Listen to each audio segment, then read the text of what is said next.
नेपाल से खबर सामने आई। जेन जी के नेतृत्व में चल रहे विरोध प्रदर्शनों और हिंसा के बीच अब जेलों में भी बगावत शुरू हो गई है। नेपाल की कई जेलों में कैदियों ने आगजनी और तोड़फोड़ की और हजारों की संख्या में कैदी फरार हो गए। ये भगोड़े अब भारत की सीमा की ओर रुख कर रहे हैं, जिससे भारत के लिए टेंशन और ज्यादा बढ़ गई है। बुधवार दोपहर राजबिराज जेल में हालात तब बिगड़ गए जब कैदियों ने ब्लॉक बी में आग लगा दी। धुआं फैलते ही अफरा तफरी मच गई और कई कैदी मौका फायदा उठा करके वहां से भाग निकले। जेल अधीक्षक गंगा योगी ने यह बताया कि कैदियों को काबू करने के लिए सुरक्षा बलों को आंसू गैस के गोले तक दागने पड़ गए, लेकिन कुछ कैदी दीवार फांदकर भागने में सफल रहे। आग बुझाने के लिए दमकल की गाड़ियां और नेपाली सेना तक को बुलाना पड़ा। इसी तरह परसा जिले की बीरगंज जेल में भी हालात काबू से बाहर हो गए।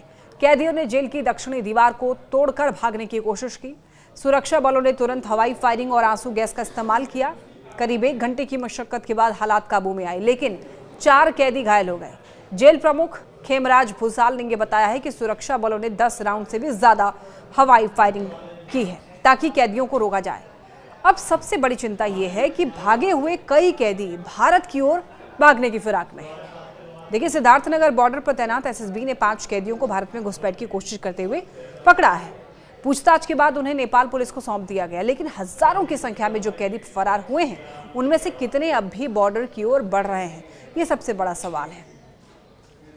काठमांडू की दिल्ली बाजार जेल से भी बड़ी संख्या में कैदी भाग निकले हैं। वहां भी भ्रष्टाचार विरोधी प्रदर्शनों की अफरा तफरी का फायदा उठाकर कैदियों ने जेल तोड़ी और वहां से फरार हो गए। हालात को देखते हुए भारत नेपाल सीमा पर हाई अलर्ट घोषित कर दिया गया है।